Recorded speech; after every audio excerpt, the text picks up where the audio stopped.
Chiloi contest ka chiga go mal chang chandar karun wanke ta no kontingul we kanete na wi mon ke leba barar ka jen gwa dung ti de maga nya dun ka nyimoro ne mere yang do pala nga yendi ala no yelari men be barara tama ko jen gore je gwa te ka leto da banyo ke ye kenya makan wore la ra kon la le me yendi ala go jen me da te ka me cha ka no ye gwa da me la pe da ko jen be je sia ka ne kon ko mu kula be ka na ra la bang na ra ko jen bine kon di albe ka te ka lien ka pelanda kon lat ke jiter ka kuy ko ken panken baro tit ka gwa na te ka tin laduna go yen biya ka chia ka tindi ala ko la ne ka ni go jen ponde be ka chop ko ne tin ko na cha pe cha ja longa me jega je ken char je paru go jen biya pe no doti bi biya ngur ka ma gur yen ko jen be pe dan ba ko la gro ko kon bana chu latin go lor nana bi ben ka rar ka jeno kire dung ti de me jaw mo goro go ba lar ye ka men cha plane kuma sel fakir ma yadi den go jen te ka de mu kudang jog me cha nyoka manan ka je ka juba de mo cha nan ka jen cha nan re dwar ka gret dor mo chal ka apanaliste de la go jen ponde we ka re dor mo chal ka na ter ka dor mo chal ka ulang kulara me ko la waka cha abdi aldin kon re dwar ka ulang county chet ka me cha na jele ngo ne te kon te chore dwar chi udien to wana kan chara wodi de ne dan she ka ne te kon re dwar ka ulang county chi ka lo re do ri ken chi ka jen la wo chi ka wana dor yana karang ko ngai kon dia la go wo kan dia chi ka jikor ka chi kan dia la de ni jino ba sudan ka ne te kon de kwa la ko ken bi woni ga ji dwar mo chal ka nasser me chi kan kor wo je la wo te la ne te re wo chi ka chu jen ka chi ka lo jaw ba kwala me kwala kam chap to kon re dwar me chal ke wulang diu ga en go yen pan kun biaro dun nyoka me biara ne en go de mu kudang joga na cha nang che de mu kudang joga na cha nang re dwar kam dor me chal ke wulang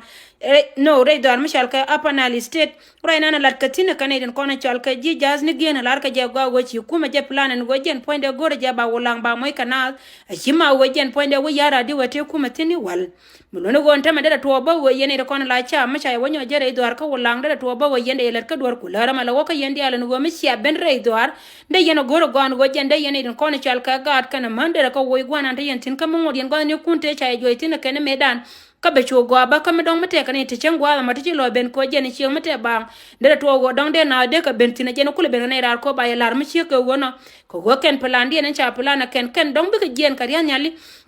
chika bile gian ka penya la wo kan pankien de wo mam ne ye penya kan wana ante yen tinde yen ne remi nyur ka matar nga yende ala go wonde mi che chobra idwar chet ke me ye chobra idwar ka wala nga tele kor mi cha ter ba ne te dia la ko ne che jejen che kan nak ba kulana me ko la wo ka ye wo jen de ye mo mi cha jar ala ka wo dong ba nang ba lo re idwar mi chal ka wala county de to wo jen mete ye re idwar de wo mam pen kwala joni ye go wo bia te jen ka jen mi che ka wona ko wo jen bia ro dunia ka wo de ne to jen pankien mi chi ko re idwar de chieng de wonyo ka mi je ka ja ba nga ken ajene be ka ngara ka jenu kire dung ti da maka jen lara nyam bi alinge ne tina wi mon ke lew ka kui ko jen gor ka je bane kon ba kala lar ka kui gang dien ka ro ko ku ma che plan che che ala ka go jen be nyin ka cha ko ne char ka cha doran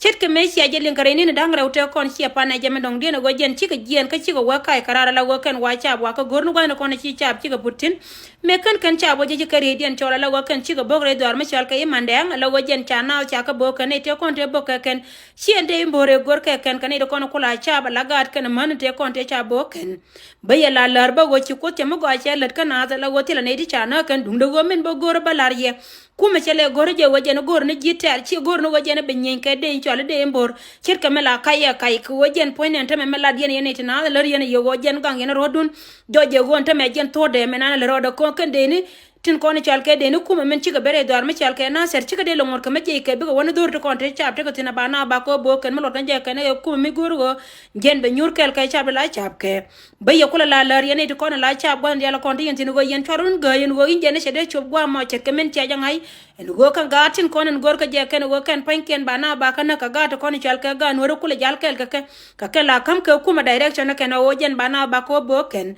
be ya la lar go gwa ni dia la kon te yen tin de yen or ya la ka ba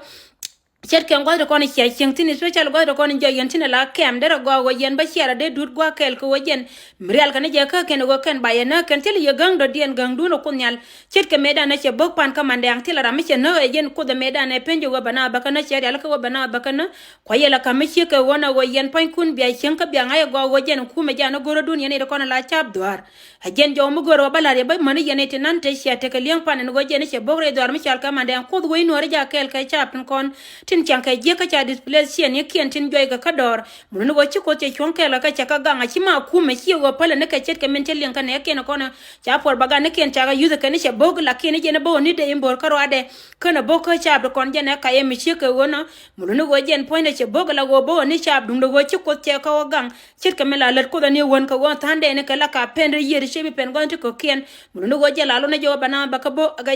lon ne jogo be cha ba kana ba ajaro ina no goro na mago balar ye ne tina zen go jen tieda rodun ye ne ko ne chalke jina ser kana ji dor ma chalke wulan county chet ka menga ye ne go won kuma jana goro dun chet ka men tiaje lingo go la je yenta ma gwana nan tetin ko goro je go jen poinde be yo gor go ndo konti yintin plan ye ne chari ala ka ken go ntama kan dor ko na ba moy ke de ne dor ma chalke do ma wa ba moy ke de ka ba dor ma chalke wulan ba moy ke de ka bien dor chalke na ser kula gwa ngai ko ne go te yara diutin gen point de banyo kama moyo ya kede mi no go chika kan chi plan ne wale da ne te ke gor ke ne go jog yera mo chi re do ar ma ke lew re do ar te no te tin gen point ba yin mo ne ja kede ke lew gen plan nan de tin mi chi ko na ka gen gor wa biya te ke lew tin ne tin azu mon ke lew en go plan kume go gen ja des de ya gen na ja re do ar kana ser kana re do ar ka wulan county Loren dong dien gora banyo ka kam chap to kon rei dwar ka Kenya dor machal ka kum refugee kam cha jala ro gote ka nyal machi dem ka kor jonda ro te ko na chu jaw ka nyal ma wajen che ben ka joi na lar ke wajen point de na de ka kap min diaw ka kan jere jamtin ko na we go ka je de joi mi chal ko ra da kap cha kula we ba ne tin ko ni chal ka mana ganti paida ba rin ti de wajin mi ti ga gan ma dung ti mi lwede ka chi jare changa wajin chi ben bia kam tin direct ka wajen de mo ka diarrhea ka de chote ka joi ma de kap ka de chonak ba chale na larba go yen bia piu to kona ma yen ka bia ka tit en go yen ngai ka je go ma yen pi ma suri dung do jin bi jer ke pi to kona jame piu ka ke bi ga ja ka kilini gwa ni to kona te ka tin gwa na te piu te ka tin bi gujen bi ja kumi wajin bu kona na chame bi guja kumi bi chieng be ja ko be la kilin mi la go bi luang bi ka kan ti ka bi te kel ka ye lar ka je go yen pan kun bia chieng bia ka ye go dia la kon te yen tin ka bia be ne pan kun bia ka lak ka bia ga dia tin kon ko won te merun ba del gora ba ka leb ana gad ma we del gora bia ja lar je go jin bitit ko bika lagi sa buñ gwana nan titin mete ka me chama ba njaw mo cha ja lara wa ji jamtin ko na go ka jama kan cha ja lara go nyale da na chidem dio ko je wo kan panken dere we de ka joy ka mi sia ngai go chi report mo che ben kan ko ni chal ka ju ko cham wa te go ka ye ken che lar ka je ken go jama be je ma sen go jen cha ngai ken dung do go cha dor la lat ke kan dere baya la la go tiara run nyane de konta ka ko refugee ka ma wona dor ma chal ka kele peye en go jen point en joy mi chal ka ko la rama wa ka bare do arnan ngai kon dia le go jen point be bay ka bay medit ko gon log yu gan chele ngor kata mi che kata ga dan la lokane yemeta walta katin dung do go kud la loka je baya la la go jaga go tin konta yen tin ja ka ko bi ka post go nyuru kun tit kamela yana let yaye chien ka run wa ngaran chien la ye ka jen ba jej ba janan mun go pan dia tetin dia la kon manu go tin kon la go polo point de deli dera go jender kala moy ka sabuni tin ko na chalke sabuni ko sabuni na chalke budro mi chira na moy ka piu ka che woy wi duel mi chalke duel pola point jang to wujete bang jen point de to go de jam tin ko na la kanyra de ka kan ti ka beg ba jaw ma we ka yendi ale ne tin ko na chalke jidwar ka ko me refugee ka men wojen chalar jo yedana nyale dane ci ben ka yejen point de che ben ka joy ka gor ka je go jen ba jalar ye en go bia piu to ma yen ka man music ko na cham yen ka bia ka jaka post ke Ryan dong dien we kan ilo kon chalke yelo ner community bara nyoko lunja ko kui morale ka men lat ke ken dor mo loy ka jejen wote ka menen ka tin cha jalara go wo bara nyono ka loy ne kan ilo kon chalke ji wuror county wo yen be nyam cheng be jagu yo go won dor mo chalka ayut county ala wo yen counties daro titi lar ka jeje be ja kel ke ye kwala lar ye go wo yen pan kun be wujun bata chungo ko kan pan kien mede ka wede ka tiam dori kun be ja ngai go ko jen dor mi cha jalar na la yen chota jen ka jen mi sheke wona ngai ka jen e dialo ngana kenen wo yen pan kun ne to ka la ta ka kel ka ye chiri dien chiri mo dir ka ye dung do wo jebe menana jal go ma che jebe mi sheke jebe dun la nyi ka ye ni won dew ka je we mon wo la jebe pele sel pakir ma ya dinen gore je go jen ba mal be de ka je chebe nyi ka ne ko na chal ka cham no ro go dialo ko na te ka tin jo me we ka yen dialo go jen be ja nan ko dun ke ne ko ne chalka jiwur county we dor ma chalka ayot en go bia netin ko ne chalka morale ne kan panken bia ka ti tun shieni de ngwane de kan tuk chiang ja ko jen point de jana ja ko gwadi na nan tikatin ka ku ko jen cha gad kana man cha gadela na ne da kon chal ka morale ne ba